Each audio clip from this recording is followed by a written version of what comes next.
नारायण की महिमा। प्राचीन काल में अजामिल नामक एक कन्याकुब्ज ब्राह्मण था। उसके पिता ने उसे बहुत अच्छी शिक्षा और संस्कार दिए थे और वह भी सदैव अपने पिता की सेवा एवं ईश्वर की साधना में लगा रहता था। उसके पिता ऐसे आदर्श पुत्र को प्राप्त कर अपने आप को धन्य समझते थे। समय आने पर उन्होंने अजामिल का विवाह एक सुंदर एवं सुशील ब्राह्मण कन्या से करा दिया। एक आदर्श पुत्र की भांति ही अजामिल एक आदर्श पति भी साबित हुआ और दोनों सुखपूर्वक रहने लगे। एक बार अजामिल पूजा के लिए पुष्प लेने वन को गया। वापस आते समय उसने देखा कि एक व्यक्ति शराब की नशे में धुत एक अति सुंदर वेश्या के साथ रमन कर रहा है। अपने संस्कारों के कारण उसने बहुत प्रयास किया कि उस ओर ना देखे, किंतु उस वेश्या के रूप ने उस पर ऐसा जादू किया कि वह चाहकर भी स्वयं को उस ओर देखने से रोक ना सका। थोड़ी देर बाद जब वह घर वापस आया तो उसका मुख मलिन था। अजामिल उस स्त्री को अपने मन से निकाल ही नहीं पा रहा था। पूजा पाठ, धर्म कर्म इत्यादि में उसकी कोई रुचि ना रही। अंततः एक प्रतिष्ठित ब्राह्मण का वो पुत्र अपने हृदय से हार उस वेश्या के निवास पर जा पहुंचा। बहुत दिनों तक उसने अपने सभी संस्कारों को भुलाकर उस स्त्री के साथ भोग विलास में लिप्त रहा। वह उसके रूप पर ऐसा मोहित हुआ कि उस वेश्या को वह अपने घर पर लेकर आ गया। उसके पिता और स्त्री को उसके इस बदले रूप पर विश्वास नहीं हुआ। अजामिल ने धर्म से स्वयं को विमुख कर लिया और उस वेश्या के साथ सदैव भोग विलास में लिप्त रहने लगा। जब पानी सर से ऊपर चला गया तो उसके पिता ने उसे उसके कृत्य के लिए झिड़का और उसे आज्ञा दी कि वह तत्काल उस स्त्री को घर से निकाल दे।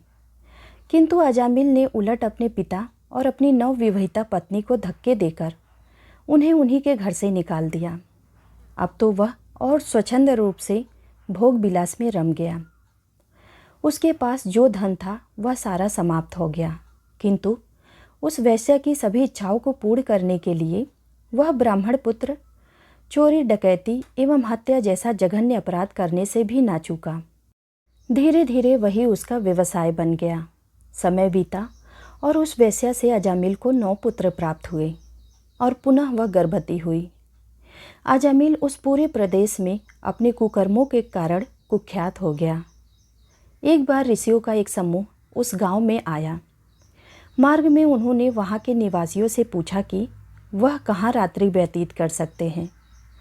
तब लोगों ने मजाक ही मजाक में उन्हें अजामिल के घर यह बोलकर भेज दिया कि वह बड़ा सचित्र व्यक्ति है। उसके वास्तविक कर्मों से अनभिज्ञ जब यह ऋषि अजामिल के घर पहुँचे तो वह लूटपाट के लिए बाहर गया था। उसकी अनुपस्थिति में उसकी गर्भवती स्त्री ने ऋषियों को भोजन कराया और कहा कि वह जल्द खाना खाकर वहाँ से चले जाए, अन्यथा यदि अजामिल वापस आया तो बहुत बिगड़ेगा। अब ऋषियों को अजामिल की सच्चाई मालूम पड़ी, किंतु उसका उद्धार करने के लिए उन्होंने कहा कि अब इतनी रात्रि में वह कहाँ जाएंगे, इसीलिए आज भर उन्हें वहीं रुकने दिया जाए। अब अजामिल वापस आया तो अपने घर पर ऋषियों का झुंड देखकर बहुत क्रोधित हुआ।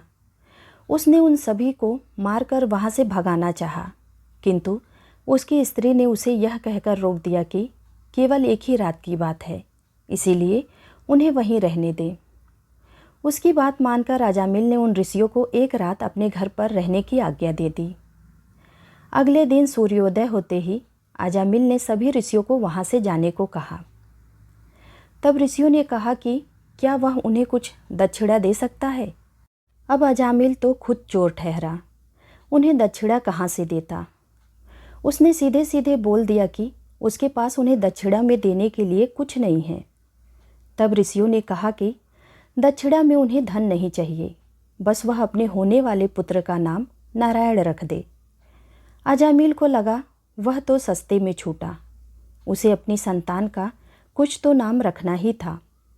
अब तो नारायण हो या कुछ और, उससे क्या फर्क पड़ता है। उन ऋषियों से छुटकारा पाने के लिए उसने उन्हें वचन दे दिया कि वह अपने होने वाली संतान का नाम नारायण ही रखेगा। समय आने पर उसकी स्त्री ने 10वें पुत्र को जन्म दिया। और वचन के अनुसार अजामिल ने उसका नाम नारायण रख दिया। अब देवयोग से वह पुत्र अजामिल का सबसे प्रिय हो गया। समय का चक्र यूं ही चलता रहा और अजामिल अपने पाप कर्म में लिप्त रहा। समय बीता और अजामिल वृद्ध हो गया। जब उसका अंत समय आया तो अजामिल के कर्मों के अनुसार उसे नरक में ले जाने के लिए भयानक यमदूत उसके सामने उपस्थित हुए। मृत्युशैया पर पड़ा अजामिल उन भयानक दूतों को देखकर भयभीत हो गया और जोर जोर से अपने पुत्र को नारायण नारायण कहकर पुकारने लगा। जैसे ही यमदूतों ने अजामिल पर अपना पास फेंका, उसी समय विष्णुदूत वहां पहुँचे और युद्ध कर उन दूतों से अजामिल को छुड़ाया। इस पर दूतों ने उनसे पूछा कि वह उसे क्यों बचा रहे हैं। अजामिल ने जीवन भर पाप के अतिरिक्त कुछ और किया ही नहीं है और उसके कर्मों के अनुसार यमराज की आज्ञा से वे उसे नरक ले जाने आए हैं। तब विष्णु दूतों ने कहा, भले ही अजामिल ने जीवन भर पाप किया, किंतु अज्ञानतावश ही सही उसने अपने अंत समय में श्री हरि के नाम का स्मरण किया है, अतः वह किसी भी मूल्य पर उसे नरक जाने नहीं दे सकते हैं। अब तो दोनों पक्षों में अपने अपने तर्कों के आधार पर विवाद हो गया, किंतु विष्णु दूतों ने यमदूतों को उसे नरक ले जाने नहीं दिया। थक कर यमदूत यमराज के पास पहुँचे और उन्हें सारा वृत्तांत सुनाया। तब यमराज ने हंसते हुए कहा कि विष्णुदूत सही कह रहे हैं, क्योंकि अजामिल ने अनजाने में ही सही किंतु भगवान विष्णु का नाम लिया है। उसे स्वतः ही 1 वर्ष का जीवन और मिल गया है। अब इस 1 वर्ष के जीवन में उसके किए कर्म के अनुसार उसे स्वर्ग अथवा नरक प्राप्त होगा।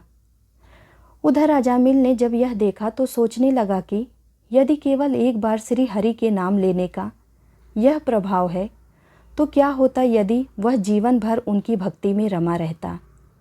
उसे बहुत पश्चाताप हुआ और उसने अपने बचे हुए 1 वर्ष में स्वयं को विष्णु भक्ति में लगा दिया।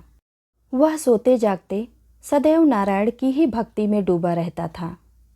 1 वर्ष बाद जब उसकी आयु पूर्ण हुई तो यमदूत पुनः उसे लेने आए, किंतु इस बार उन्होंने बड़ी नम्रता से अजामिल को अपने साथ स्वर्ग चलने को कहा।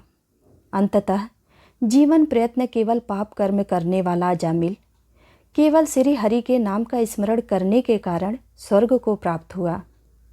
यह कथा भागवत पुराण में दी गई है, जिससे हमें यह शिक्षा मिलती है कि भागवत भजन का क्या पुण्य प्राप्त होता है। उम्मीद करती हूँ आप सबको यह कहानी ज़रूर पसंद आई होगी। ऐसे ही नए नए कहानियों के साथ जुड़े रहने के लिए कृपया हमारे चैनल को लाइक और सब्सक्राइब ज़रूर कीजिएगा। धन्यवाद।